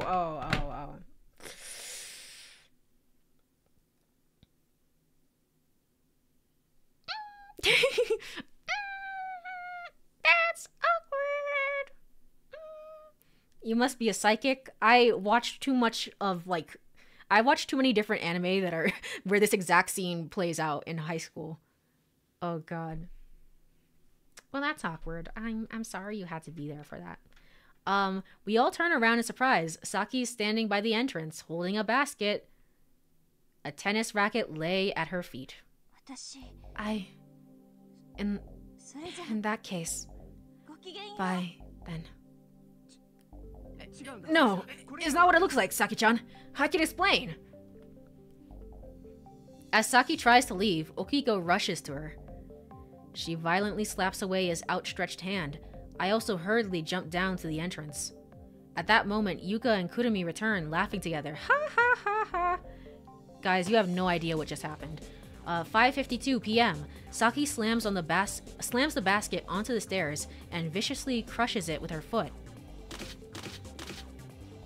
Crushes it again and again. The basket deforms from the abuse, and the plastic containers inside scatter all over. Saki-chan! What's wrong? Yuka and Kurumi run over, laughing no more. Saki won't calm down. Damn, what should I do? Forcefully restrain Saki. That's an insane thing to do. Try to calm Saki down. That'll teach you to steal my pizza. True. Have you ever, like, really talked to him about that? Let's see. Saki, please calm down. It won't help to get angry and cause a scene here. Saki looks at me, her eyes burning with anger. How terrifying. Her rage-fueled visage is truly terrifying. For Okiko to enrage Saki to this extent. Hatred is often the flip side of love, they say. Saki-san, for now, take it easy. Maybe it's just a big misunderstanding. If we talk it out, it might just be a haha, isn't that just so funny kind of situation, right? Of course. Of course it would be. No, obviously not. Talk it out. Huh? Yes, that's right. Let's do that. Come on, Saki. I lightly place my hand on Saki's shoulder, but then she forcefully pushes it away. Don't act like you know me. She looks even more enraged. Did I add fuel to the fire? Talk it out, huh? Kinda late for that, huh? I'm sick and tired of playing friends. I try to regain control of the situation, but Saki won't allow it. Don't talk until I tell you.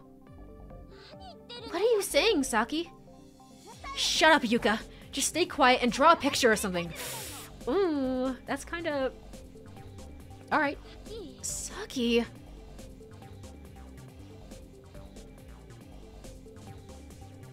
Saki glances at Okiko. He tenses up.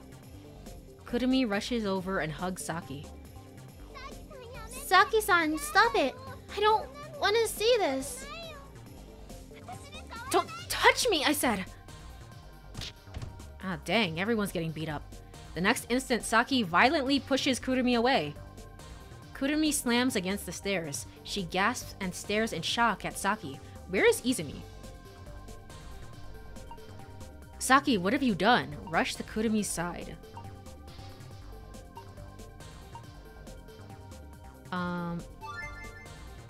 Saki, what have you done? Saki shows a hint of confusion. Maybe she's finally realized her actions. 5:59 p.m. Oh boy. Then Haruka rushes down from the terrace and quickly helps Kurumi up. You seem to really like Kurumi, at the very least. Haruka's delicate hands gently stroke Kurumi's back. Are you okay? Huh. Kurumi... Hick! I don't know how to say that. I guess that's how you say it. Kurumi begins to sob uncontrollably. Haruka directs a powerful gaze towards Saki. She stands, approaches, gets closer and closer. I inadvertently hold my breath. Don't come near me. What? Stay away. I have nothing to do with you, you clone. Huh? Huh? Clone? What the hell are you talking about? You two look nothing alike. Are we all just clones? Okay, they're all just clones of the same girl.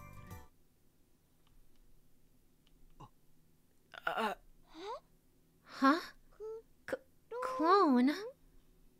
The air freezes for a moment. Did she say clone?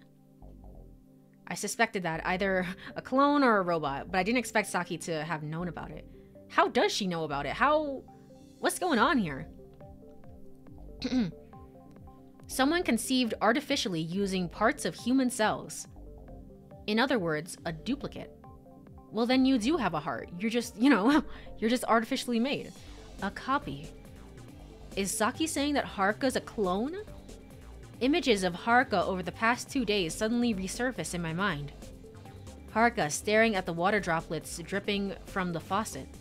Haruka standing barefoot on the water's edge on the sandy beach. The profile of Haruka pedaling a bicycle, sweat trickling down her. Haruka so engrossed in fishing that she forgets herself. Haruka asking for a kiss, her blushing red face. Saki saying that Haruka's a clone? I look at her. Her expression remains completely unchanged, as if she were accepting something. I look at Saki. So does everyone else. They all seem suspicious of her. It's not a lie. I know it's true. I know it. Maybe her rich family built her. I guess so. That would also be a possibility. But they would need help from Kurumi's family as well. That's why genetic engineering got brought into it, right? I assume. I assume, maybe? I don't believe you. Just look at her. It looks like she admits it.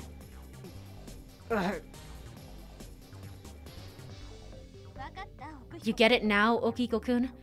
Who the girl you really love is? Even if, hypothetically, Haruka-chan is a clone, it's not that unusual. It's different from 10 years ago. Nowadays, 1 or 2 out of 1,000 elementary school students are clones. What the What the What the what? Huh?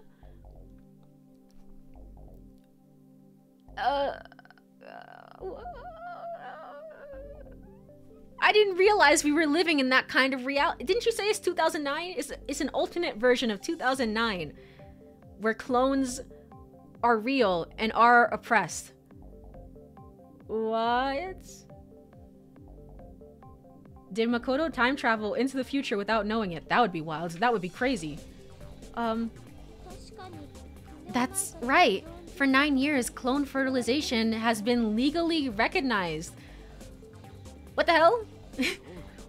That's right. Saki-chan, you shouldn't say outdated things. You're sounding kind of racist. Our generation is used to this kind of awareness. It was true. Cloning is legal.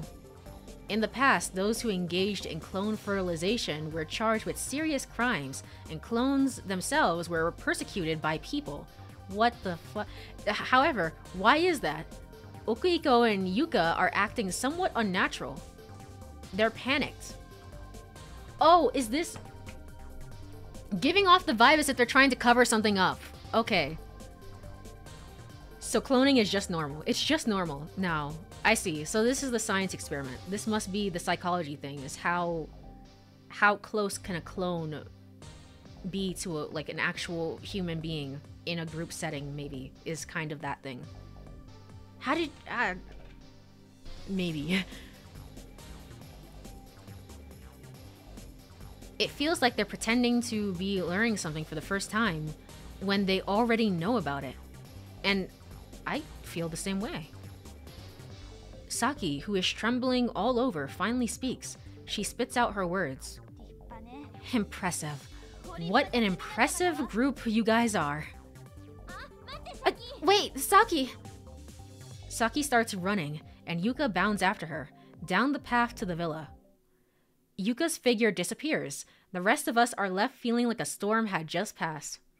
The atmosphere grows awkward. Okuiko seems shocked, despite saying that cloning wasn't unusual. The girl he likes is a clone. It isn't something you see every day. It's natural to be bothered by it. Kurumi's been sobbing continuously. She hasn't processed what she just experienced. So is she the only clone of the group, is what we're saying? Okay, what is actually going on? Okay, that was the big bombshell. What is it, like 6 hours into the game? I guess. Yeah, I guess that must be it. 6 hours into the game. We learn that we're not in the reality that we think we're in. Sure. I pick up the ruined basket. I feel eyes are on me and look up. Haruka's staring straight at me. Is it true, Haruka? About earlier. That's why I don't have a heart. Haruka. Because I'm just a substitute. Just a copy.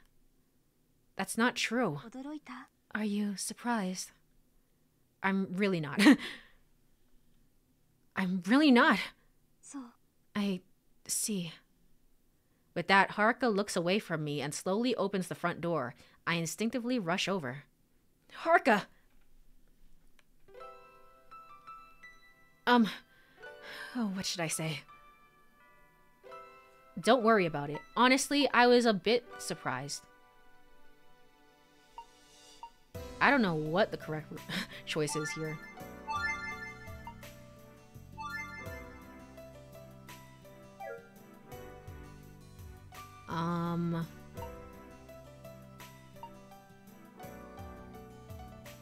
Don't worry about it. Honestly, I was a bit surprised.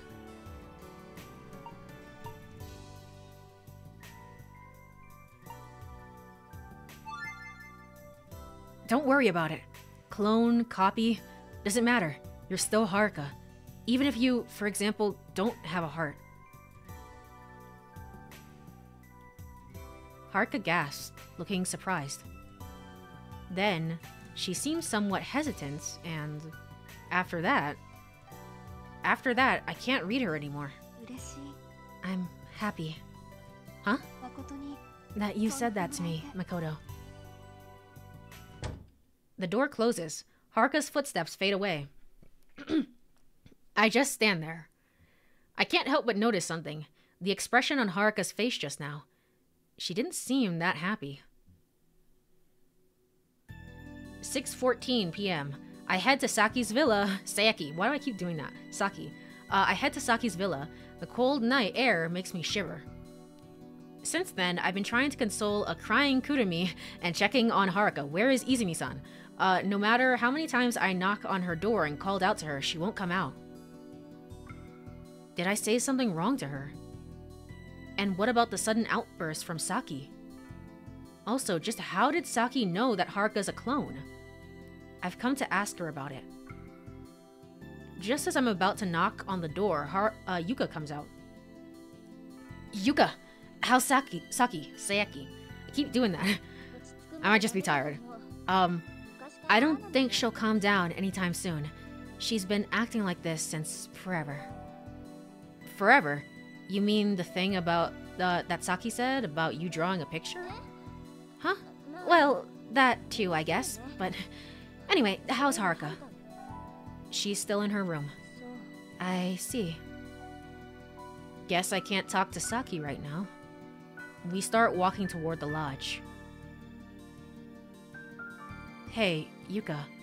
Are clones and humans really that different? I wonder. They're born a different way, you could say. But that doesn't mean we should discriminate. It's like copying someone's genetic information. It's like they're twins, right? But Haruka said that because she's a copy, she doesn't have a heart. Most regular clones don't say things like that. I think not having a heart is just impossible. I agree. There's no way Haruka doesn't have a heart. It all sounds a bit delusional, doesn't it? A fantasy. Don't you think Haruka thinks of herself as someone special? Special? Yeah, I feel like she has that kind of delusion. 6:18 p.m. Returning to the lodge, we can see Izumi briskly approaching us. She's carrying a bag full of various groceries. Makoto-kun! Yuka-chan! Izumi-san? What happened to the restaurant? I closed up earlier. No customers were coming anyway. Oh, and Kurumi gave you guys trouble. Especially you, Makoto-kun. Huh? Nah, nothing like that. Please, excuse me. I didn't feel like talking to Izumi-san, who is in such high spirits. Well, I feel like talking to her, so... I quickly excused myself, leaving things to Yuka, and returned to my room, though I feel bad for Izumi-san. What's wrong? I hear Izumi-san's voice speaking to Yuka from behind. 6:24 p.m. In my room, I thought only about Haruka. I was curious about what Yuka had said. Is Haruka deluding herself into thinking she's special? That's nonsense. At that moment, someone knocks on the door. After half-hearted response, Izumi-san appears. Can I talk to you for a second? Oh, sure. What's up? Yuka-chan told me what's going on. About Haruka-chan. Oh, well, it's not a big deal anymore, I guess. I mean, I was a little shocked to hear she is a clone, but, well, I think of Haruka as Haruka. You know, I should have really... I should have probably been less surprised about it and more... I should have picked up on it a little bit more. To be fair, I kind of did. I said that, like, oh, hey, look, Kurumi or Izumi is probably a clone of some sort. Because their father works in genetic engineering. And I did say that, but I feel like I should have... If he works in genetic engineering, I should have maybe been less surprised about the fact that, like, oh yeah, clones are just a thing in society now. So... Makoto-kun, you want to believe that humans and clones are no different, right? Don't you think that too, Izumi-san? It's not that I don't, but there was a time when they were clearly considered different. Yes, but... Makoto-kun, do you know why cloning laws change to allow for this kind of thing? No? When the Clone Regulation Act was in place, there was a scientist who made a clone of his own son. His son died in an accident, and he desperately wanted to see him again. But when his secret got out, he was put on trial and initially sentenced to life in prison. It was considered an extremely serious felony. Oh my god. But when the cloned boy's testimony was heard, public opinion suddenly turned, and ultimately, their strength helped change the law. What did the cloned boy say? Daddy did nothing wrong. I'm grateful to Daddy. He gave me life. That was 9 years ago, huh? Izumi-san, you remember it all in such detail because you're secretly a billion years old. My father is, in a way, an authority in genetic engineering, so I heard this from him. Oh, no, never mind. Well, never mind then. But those times have passed, right? It's all in the past now. Whether someone is human or clone, there's no need to worry about it anymore. That might not be entirely accurate. Huh? I had a friend who was a clone too. Her name was Yumemi-chan, but I call her Yume-chan. One day, she confessed the face she was a clone to my face, I think, that she was a clone to me, looking deadly serious. Go on. So I told her I didn't care, that she was still Yume-chan to me. That's how I felt at the time, but Yume-chan, she looked a bit sad. Why? Well, I just think, looking back now, it might have felt to her like she was losing her uniqueness. I don't really get it. After all, the individual is very aware that they are a clone. Even though it became legal, it's not easy to change how people feel. So you're saying I should have acted more surprised or treated her differently? Not necessarily, but... Well, maybe there's a point to that too. Not like I'd know or anything. Well, yeah. But for Yume-chan, maybe being told that her being a clone doesn't matter was more shocking. I'm at a loss for words. Haruka's image came to my mind again. So when she said she was happy back then, was that not really true? By the time I return, I have to wrap up stream, but I need to follow through on this. I don't know what's happening right now. By the time I returned to the living room, everyone was already there. They were sitting on the sofa, each lost in their own thought. However, the atmosphere felt unusually heavy, possibly due to the recent commotion. Izumi-san, Haruka, Okiko, even Kurumi, all quiet and reserved. Yuka standing by the window, absent-mindedly, fiddling with something. It's lonely to see the usually cheerful Yuka like this. Yuka, what's that you're holding? I ask her. Oh, this? I went to a souvenir shop with Kurumi-chan after tennis earlier, and I bought this. Yuka pinches it in her fingers, shows it to me. A cat keychain. I don't know, it's kinda cute. It's kinda cute. Why does it look like that? It's like, hello, it's me, I'm a kitty. I'm just Mr. Kitty. Aw. It's a keychain. It features a chubby cat mascot character that can fit in the palm of your hand. It's a souvenir for someone. Nah, I bought it for myself. It's called Nini Nekopyon. Okay? Huh? Its name. I gave it a name. I'm not gonna give it to you, okay? I don't need anything like that. Fine then. It looks like you wanted it. Wanted it? Wrong, I was just curious. Then the conversation comes to a sudden halt. The unnatural way it ended seemed to intensify the silence. No one tried to steer the conversation back on track. Then... Well, should I start dinner soon? Alright, I think now is a good place to end. I think now might be a decent enough place to end for today. Let me go over and... Actually... Remember, I have 8 pages of saves. I'm fine. I should be fine. Let me go over and save. 4-3 on the menu tonight, common route. Alright, cool. Awesome. Ending before dinner. Oh, hello, Drew. It's been a while. How have you been? How have you been?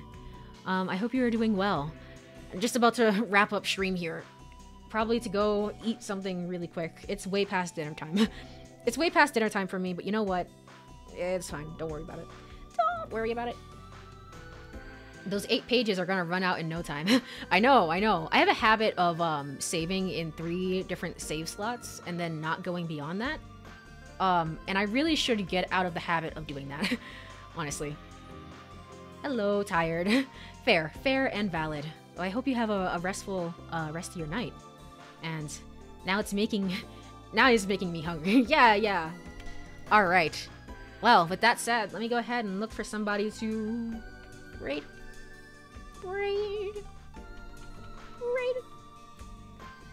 Who is online right now?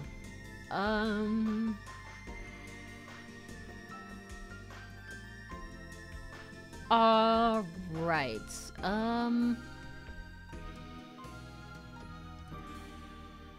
There's a specific way that you're supposed to say their name. Hold on. Also, Black Blue, I see you in the chat. I see you in the chat. Sahai. Okay. We're gonna go raid Sahai. Say hello. They're playing Yu-Gi-Oh! Master Duel. So, you've been caught. You've been caught in 4K. So we're gonna go say hi. I'm gonna try and decompress, get some food, and also deal with the fact that clones are real. And, yeah, stuff like that. But, alright. My secret is exposed. Alright. Well, thank you so much, everyone, for hanging out for today's stream. I really appreciate it. Especially through the internet issues I need to call Xfinity. I may have another stream tomorrow? Possibly, but don't plan on it. It kind of depends, but we'll see. We'll see. It's not in the schedule because probably not, but we will see. Have a good night, everyone. Bye-bye. Bye-bye. Bye-bye-bye.